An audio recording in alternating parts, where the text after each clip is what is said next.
तो कहानी की शुरुआत होती है डॉक्टर एंड्रयू को दिखाने से, जो एक अमेरिकन है और इस टाइम काफी दुखी नजर आ रहे थे क्योंकि उनका एक मरीज दिल का ऑपरेशन ना होने की वजह से मारा गया। तब यहाँ डॉक्टर एंड्रयू के पास उनका एक साथी आकर बताता है कि टेररिस्ट दहशतगर्द ग्रुप है जो अमेरिकन को पकड़ना चाहता है। वो लोग इस एरिया में भी घुस आए हैं जिन्हें आपके यहाँ होने का पता लग चुका है। ये सुनकर डॉक्टर एंड्रयू सीधा जाते हैं अपनी वाइफ के पास, जो भी एक टीचर है और दिल की काफी अच्छी इंसान है। वो अफ्रीकन बच्चों को पढ़ाती है और इंसानियत की मदद करना चाहती है। डॉक्टर एंड्रयू उनसे कहते हैं कि हमें यहाँ से जाना पड़ेगा, हम मजीद यहाँ पर नहीं रह सकते क्योंकि टेररिस्ट ग्रुप हमें मार देगा। पर उनकी वाइफ अभी भी यही कह रही थी कि क्या हम सब ठीक नहीं कर सकते, क्या हम टेररिस्ट से बात नहीं कर सकते, उन्हें समझा नहीं सकते, हो सकता है हालात ठीक हो जाए। इस पर एंड्रयू कहता है कि मेरा मेडिकल का सामान चोरी हो गया है, मेरा एक मरीज मर चुका है, तो अफ्रीका के हालात कभी ठीक नहीं हो सकते, यहाँ से चलना ही हमारे लिए बेहतर होगा। तभी लोग यहाँ से निकलकर इस गाँव के छोटे से एयरपोर्ट पर आते हैं जो तकरीबन बंजरी था, क्योंकि ये रेगिस्तान में था और यहाँ एक इकलौता ही प्लेन था जिसमें बैठकर इन्हें यहाँ से जाना था। प्लेन की हालत भी ज्यादा ठीक नहीं थी, इसलिए पायलट जो बहुत ही लालची है वो लोगों और बहुत सारे सामान को ले जाना चाहता है। तो उससे मुसाफिर जो भी अमेरिकन थे वो भी यहाँ से जाना चाहते थे। इनमें 3 लोग शामिल थे, एक का नाम मैक्स था और बाकी उसके दोस्त थे। एक ब्लैकमैन था जो दिल का काफी अच्छा इंसान है और इन सब का हेड था, वो भी साथ जाता है। आखिरी दफा एंड्रयू की वाइफ अपने अफ्रीकन साथी को अलविदा कहती है, जिस पर वो दुख के साथ कहता है कि मुझे अफसोस है इस बात पर कि हमारे मुल्क के टेररिस्ट की वजह से आपको यहाँ से जाना पड़ रहा है। एंड्रयू पायलट के पास गया जिसका नाम ग्रन था। जाहिर है वो लालची इंसान है, इसीलिए इनसे काफी ज्यादा पैसे मांगता है। एंड्रयू ग्रन को पहचान लेते हैं, उसे कहने लगे कि तुम वही पायलट हो ना जिसने मेडिकल का सामान लाना था, जानते हो वो सामान ना लाने की वजह से मेरे कितने सारे मरीज मारे गए और जो सामान मैंने अमेरिका भिजवाना था वो भी चोरी हो गया है। ये बताकर एंड्रयू उसे समझाते हैं कि इंसानियत के साथ इस तरह नहीं करना चाहिए, ये बहुत बुरी बात है। यानी कि एंड्रयू और उनकी वाइफ दोनों इतने अच्छे हैं कि वो हमेशा चाहते हैं कि हमारी वजह से इंसानियत का भला हो जाए और वो सोचते हैं कि शायद हमारी बातें ग्रन पर असर कर जाएं और वो मुतासिर होकर अच्छा इंसान बन जाए। प्लेन में ज्यादा सामान नहीं रख सकते थे, इसलिए लालची ग्रन यहाँ फिर से कहता है कि आप लोगों ने मुझे सिर्फ अपने जाने के पैसे दिए हैं, ना कि सामान की, तो आप सामान नहीं लेकर जा सकते। लेकिन मुसाफिरों के बार बार कहने पर वो मान गया और कहते हैं अच्छा चलो ठीक है, आप सामान तो ले जा सकते हैं लेकिन अपना सामान आपको अपनी गोद में रखना होगा। जिसके बाद वो सब आकर प्लेन में बैठ जाते हैं। प्लेन के अंदर के हालात भी काफी बुरे थे, लेकिन अपनी जान बचाकर जैसे तैसे इन्हें यहाँ से जाना ही था, वरना अगला प्लेन इन्हें 1 हफ्ते के बाद मिलेगा। ये यहाँ रहना नहीं चाहते क्योंकि एक तरफ वो टेररिस्ट ग्रुप और दूसरी तरफ अफ्रीका के जंगल के खतरनाक जानवर, तो मजबूरन इन्हें इसी प्लेन में सफर करना था। जैसे ही प्लेन उड़ता है ये लोग सुख का सांस लेते हैं, ये नॉर्मल लग रही थी, सब ठीक ही चल रहा था, लेकिन अचानक प्लेन हिलने लगता है। सब लोग ग्रन से इस बारे में पूछते हैं, जिस पर वो कहता है कि ऐसी कोई बात नहीं है प्लेन में, मैंने पहले भी कई सारे प्लेन उड़ाए हैं जो कई घंटों का सफर बनता है, तो मैं जानता हूँ प्लेन में कोई गड़बड़ नहीं है, आप सब लोग शांत रहें। लेकिन गुस्से में डॉक्टर एंड्रयू सामने आई, कहते हैं कि मैं इतना तो जानता हूँ कि तुम लालची हो और तुमने प्लेन में बहुत सारा सामान रखा है जिस वजह से प्लेन वाइब्रेट हो रहा है,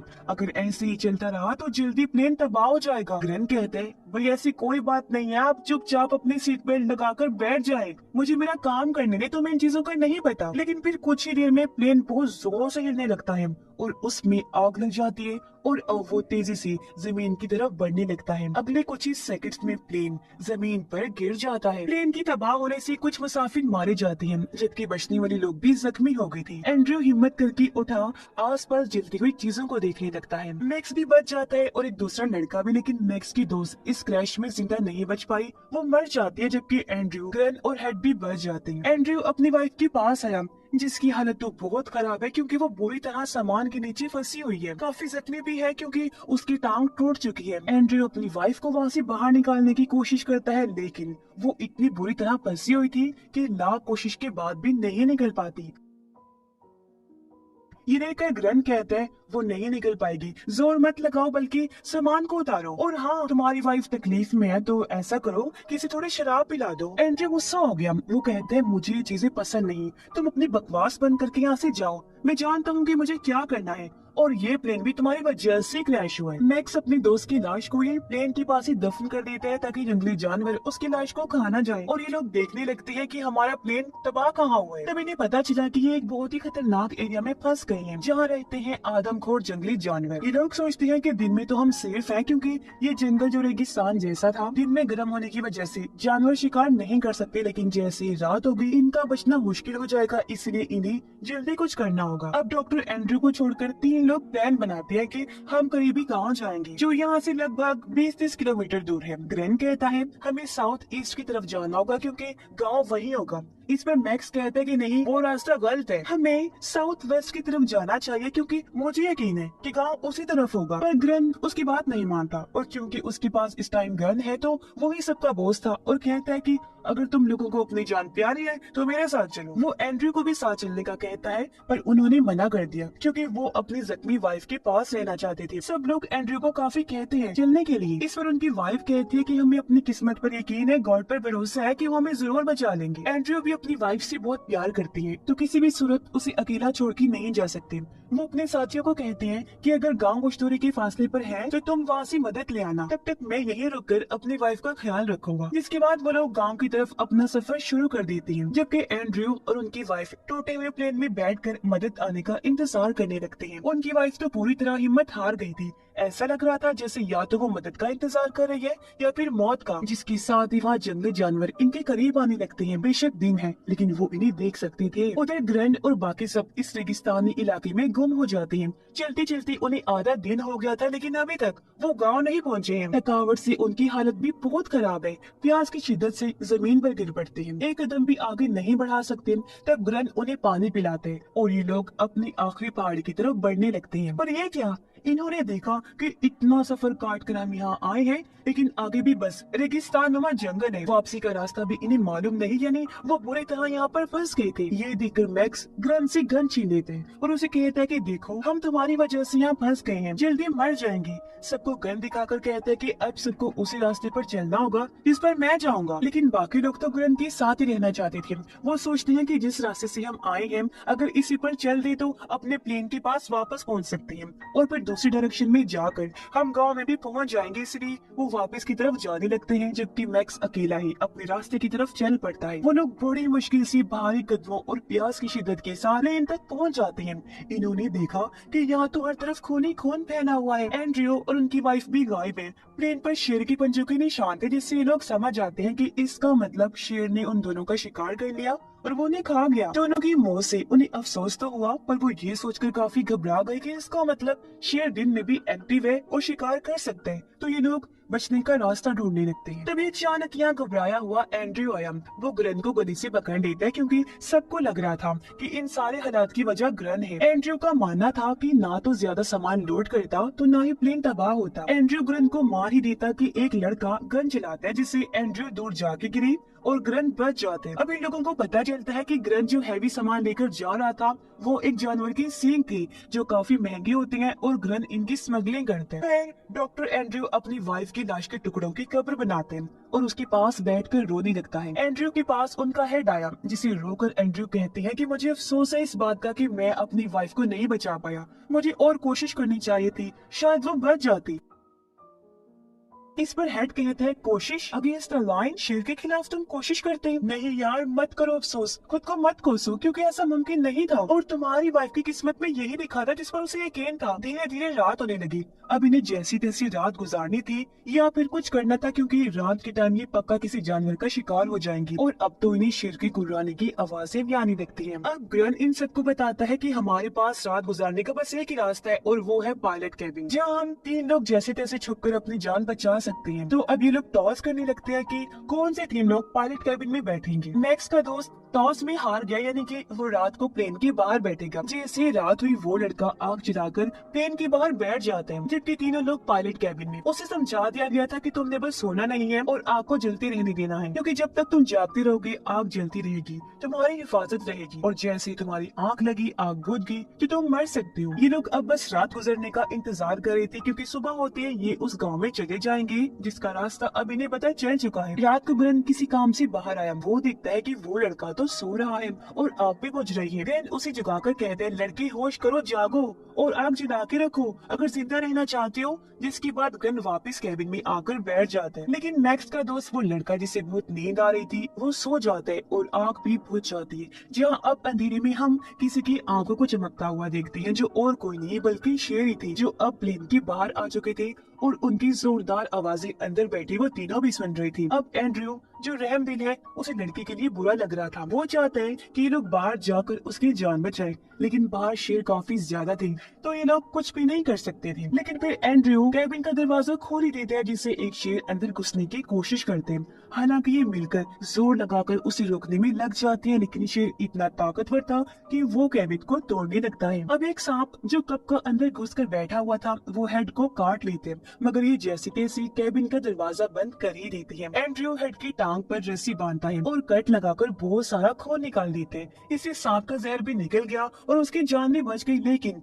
उसकी हालत बहुत खराब हो गई थी। सुबह जब ये कैबिन से बाहर आए तो देखते हैं कि इनका वो साथी बाहर नहीं है, यानी वो भी शेरों का शिकार हो गया था। ये लोग फिर उस गांव में जाने का फैसला करते हैं क्योंकि दिन का टाइम है तो अभी इन्हें कोई खतरा नहीं होगा। लेकिन एंड्रयू जो इतना कुछ देख चुका है वो हिम्मत हार जाते और पूरी तरह टूटकर पेड़ के साथ बैठ जाते हैं और लोगों से कहते हैं कि मैं तुम लोगों के साथ नहीं जाऊंगा, मैं हिम्मत हार चुका हूँ, यही मेरी किस्मत है। मैं अपनी वाइफ के पास जाना चाहता हूँ तो मैं यही रुककर अपनी मौत का इंतजार करूंगा। मैंने आज लोगों को शेर का खाना बनते हुए देखा है और ये चीज मजीद बर्दाश्त नहीं कर सकूंगा। जबकि बाकी लोग गाँव की तरफ निकल पड़ते हैं।